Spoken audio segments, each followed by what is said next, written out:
Hello friends, welcome to विज्ञान तक।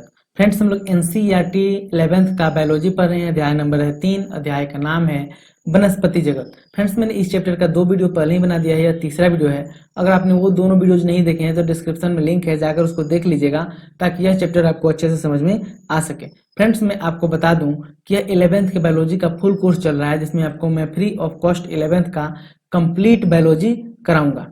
चलिए बिना किसी देरी के आज के वीडियो को शुरू करते हैं।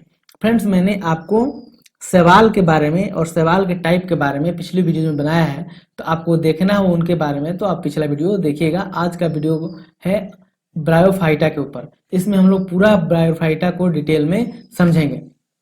देखिए, ब्रायोफाइट में मॉस तथा लिवर्ट आते हैं, जो प्रायः पहाड़ियों में नम अथवा छायादार क्षेत्रों में पाए जाते हैं। ब्रायोफाइट को पादप के जल स्थल विचर भी कहते हैं। ब्रायोफाइट में कौन कौन सा आता है पौधा? तो मॉस और लिवर्ट आता है, लिवरवर्ट आता है। साथ ही ये कहाँ पे पाया जाता है?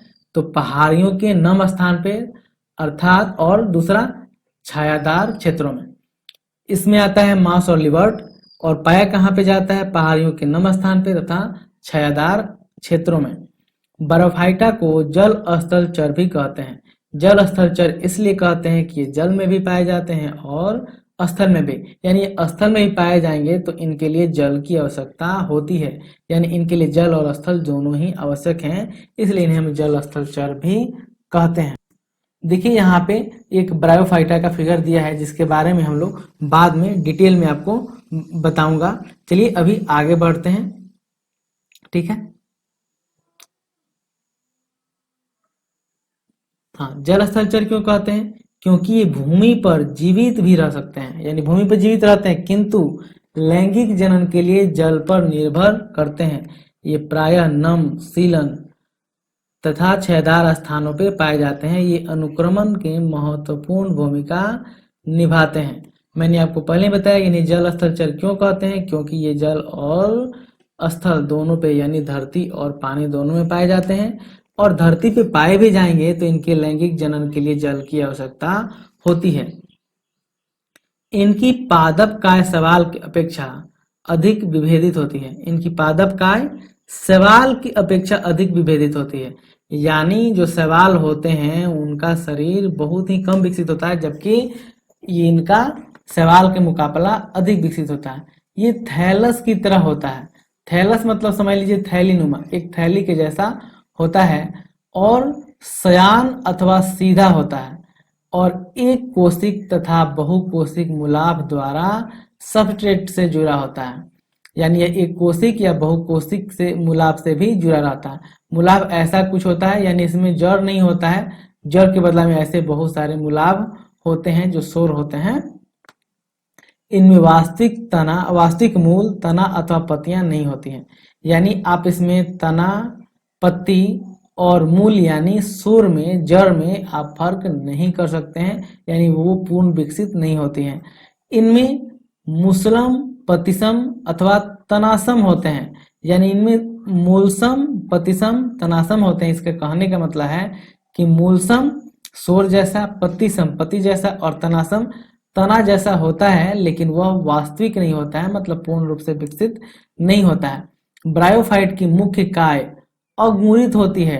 ये युग्मक उत्पन्न करते हैं, इसलिए इन्हें युग्मक को उद्भिद कहते हैं। ये याद रखिएगा, ये अगुणित होते हैं, यानी इनमें युग्मनज, ये जो युग्मक होते हैं वो n होते हैं, 2n नहीं होते हैं। 2n का मतलब होता है द्विगुणित, ये अगुणित होते हैं, और ये क्या करते हैं? युग्मक उत्पन्न करते हैं, इसलिए इन्हें हम युग्मकोद्भिद भी कहते हैं। ब्रायोफाइट में लैंगिक अंग बहुकोशिक होते हैं। इनका जो लैंगिक अंग कैसा होता है? बहुकोशिक होता है। नर लैंगिक अंग को पुंधानी कहते हैं। ये द्विकशाभिक पुमंग उत्पन्न करता है। मादा जनन अंग को स्त्रीधानी कहते हैं, ठीक है। ये याद रखिएगा, जो पुरुष जनन अंग है उसे हम कहते हैं पुधानी, और जो मादा जनन अंग है उसे कहते हैं स्त्री धानी। पुमंग को पानी में छोड़ दिया जाता है। ये स्त्री धानी के संपर्क में आते हैं और अंडे से संलगित हो जाते हैं, जिसके कारण युग्मनज बनता है। युग्मनज के तुरंत में तुरंत न्यूनीकरण विभाजन नहीं होता और इसमें एक बहुकोशिक बीजाणु उद्भिद या स्पोरोफाइट बन जाता है। स्पोरोफाइट मुक्त जीवी नहीं होते हैं, बल्कि यह प्रकाश संश्लेषी युग्मकोद्भिद से जुड़ा रहता है और इससे अपना भोजन प्राप्त करता रहता है। स्पोरोफाइट की कुछ कोशिकाओं में न्यूनीकरण विभाजन होता है, जिससे अंकुरित बीजाणु अंकुरित होकर युग्मकोद्भिद में विकसित हो जाता है। अब इसमें क्या होता है कि जो इसका जो जनन अंग होता है वो तो बहुकोशिक होता है, लेकिन जो इसके युग्मक होते हैं वो अंकुरित होते हैं और ये क्या करते हैं, प्रकाश संश्लेषण करते हैं, इसलिए अपना भोजन स्वयं बनाते हैं। और यहाँ पे मैं आपको फिगर के माध्यम से बताना चाहूंगा कि ये कैसे होता है। तो देखिए, ये स्त्री धानीधर है, यानी, और ये क्या है, पूर्ण धानीधर है। यहाँ पे बनते हैं पुमंग। ये क्या होते हैं, पुमंग पानी में छोड़ दिए जाते हैं, जो यहाँ से गति करके स्त्री धानीधर या निस्त्री धानीधर पहुंचता है और निषेचन की क्रिया हो जाती है। ब्रायोफाइट का बहुत कम आर्थिक महत्व है, यानी इनका आर्थिक महत्व बहुत कम है, लेकिन ऐसा नहीं है कि इनका कोई भी महत्व नहीं है। लेकिन कुछ मॉस शाकाहारी स्तनधारियों, पक्षियों तथा अन्य प्राणियों को भोजन प्राप्त करते हैं, यानी इनका उपयोग भोजन के रूप में कौन सा यूज करते हैं, तो शाकाहारी जो स्तनधारी पक्षी होते हैं वो। एस्फेगमन की कुछ स्पीसीज पीट प्रदान करती है, जिनका उपयोग ईंधनों के रूप में करते हैं, यानी इनका उपयोग कहीं कहीं पे ईंधन के रूप में भी होता है। इसका उपयोग पैकिंग में और सजीव पदार्थों को स्थानांतरित करने में भी होता है। इसका कारण यह है कि इनमें पानी को रोकने की क्षमता बहुत अधिक होती है।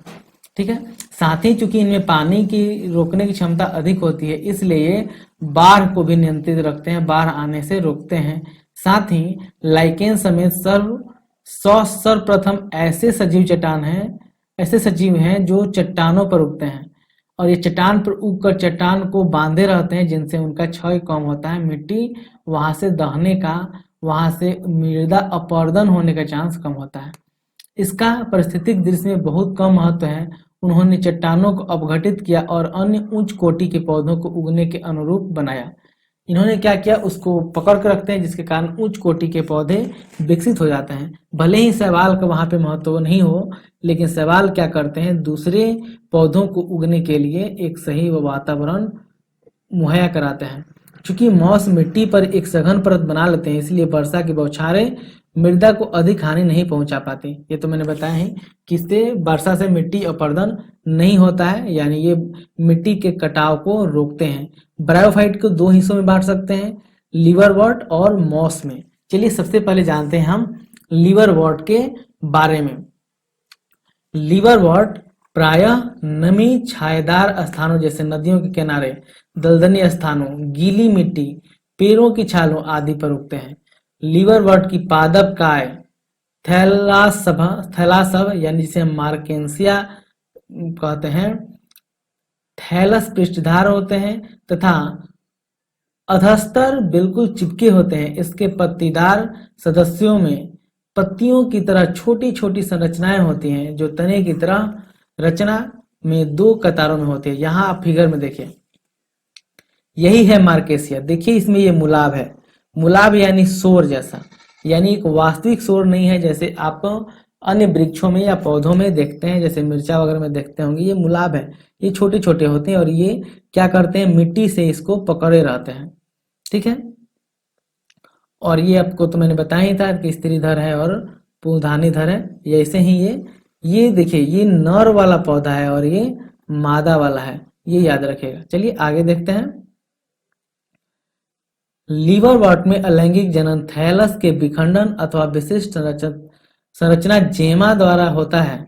जेमा हरी बहुकोशिक अलैंगिक कलियां होती है। ये छोटे छोटे पात्रों, जिन्हें जेमा कप कहते हैं, में स्थित होती है।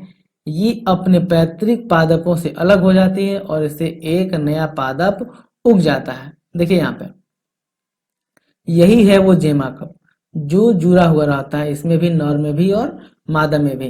तो ये अलैंगिक जनन का विधि है। इसमें क्या होता है कि कुछ समय बाद ये इस शरीर से अलग हो जाता है और ये यही इधर वाला अलग हो करके और ये विकास करने लगता है और फिर ऐसा ही पौधा बना लेता है। ये अलैंगिक जनन का तरीका है। अब लैंगिक जनन देखते हैं। लैंगिक जनन के दौरान नर तथा मादा लैंगिक अंग या तो उसी थैलस अथवा दूसरे थैलस पे बनते हैं। स्पोरोफाइट में एक पाद सीटा तथा कैप्सूल होता है। मियोसिस के बाद कैप्सूल में स्पोर बनते हैं। स्पोर के अंकुरन होने के कारण मुक्तजीवी युग्मकोद्भिद बनाते हैं। यानी जब लैंगिक जनन होता है तो क्या होता है, वही मैंने आपको बताया था। इसमें से ये निकलते हैं, पुमंग और स्त्री धानीधर तक पहुंचते हैं, वहां से इनका संयोग होता है और संलयन होता है, जिसके बाद से ये युग्मक बनाते हैं और इस तरह से ये फिर से नया पौधा बन जाता है। अब बात करते हैं मॉस की। ये दूसरा ब्रायोफाइटा का दूसरा सदस्य है, यानी कहते सकते हैं दूसरा प्रकार है। जीवन चक्र की प्रभावी अवस्था युग्मकोद्भिद होती है, जिसकी दो अवस्थाएं होती हैं। युग्मकोद्भिद अवस्था यानी यहीं पे युग्मक बनते हैं, इसकी दो अवस्थाएं होती हैं। पहली अवस्था प्रथम तंतु है जो स्पोर से बनता है। यह विस्पर्वी, हरा, शाखित तथा प्रायः तंतुमयी होता है। इसकी दूसरी अवस्था पानी की तरह की होती है, जो प्रथम तंतु से पार्श्वीय कली के रूप में उत्पन्न होती है। दो अवस्था होती है, एक तंतु और बाद में वो विकसित होती है तो पार्श्व कली रूप में होती है। इसमें एक सीधा पतला तना सा होता है, जिसमें पर एक सर्पिल रूप में पत्तियां लगी रहती हैं। ये बहुकोशिक तथा शाखित मूलाभ द्वारा मिट्टी से जुड़ी होती है। इस अवस्था में लैंगिक अंग विकसित होते हैं। इस फिगर को ध्यान से देखिए यहाँ पे यही ये मूलाभ है, ये मुख्य अक्ष है, यही है सीटा और ये पत्तियों जैसी है। यहीं पे ये इस संरचना के थ्रू ये जमीन से सटे हुए रहते हैं। मॉस में कायिक जनन द्वितीयक प्रथम तंतु के विखंडन या मुकुलन द्वारा होता है। यानी इसमें कायिक जनन कैसे होता है, तो प्रथम तंतु के विखंडन या मुकुलन द्वारा होता है। लैंगिक जनन में लैंगिक अंग पुधानी तथा स्त्रीधानी पत्तीदार परों से चोटी पर स्थित होती है। निषेचन के बाद युग्मनज से स्पोरोफाइट विकसित होता है, जो पाद, सीटा तथा कैप्सूल में विभेदित रहता है। मॉस में स्पोरोफाइट लीवर वर्ट की अपेक्षा अधिक विकसित होता है। कैप्सूल में स्पोरोफाइट होते हैं। मियोसिस के बाद स्पोर बनते हैं, यानी बीजाणु। मॉस में स्पोर विकिरण से बहुत विस्तृत प्रणाली होती है। इसे सामान्य सदस्य फ्यूनेरिया है। यहाँ आप फिगर में देख सकते हैं, यहीं पे है जिसमें ये युग्मक पैदा होते हैं, यानी ये जो पुधानी होता है वो यहीं पे होता है, इसी में युग्मक बनते हैं पुमंग, और यहाँ से जनन की क्रिया होती है। ये गति करके मादा तक पहुँचते हैं। यहाँ पे भी आप देख सकते हैं इस दो वाले फिगर में, जिसकी पत्तियां ये शाखित हैं, लेकिन यहाँ पे आप ध्यान दीजिएगा ये स्त्रीधानी है। यानी स्त्रीधानी कहाँ है, शाखा से सटी हुई रहती है, और पुधानी कहाँ रहती है, ऊपर रहती है। यहाँ पे आप देख सकते हैं। ठीक है, इसी के साथ यह वीडियो समाप्त होता है। यह वीडियो आपको कैसा लगा है कमेंट करके जरूर बताइएगा। अच्छा लगा है तो लाइक कीजिएगा, खराब लगा है तो डिसलाइक कीजिएगा। यह वीडियो देखने के लिए बहुत बहुत धन्यवाद। बाय।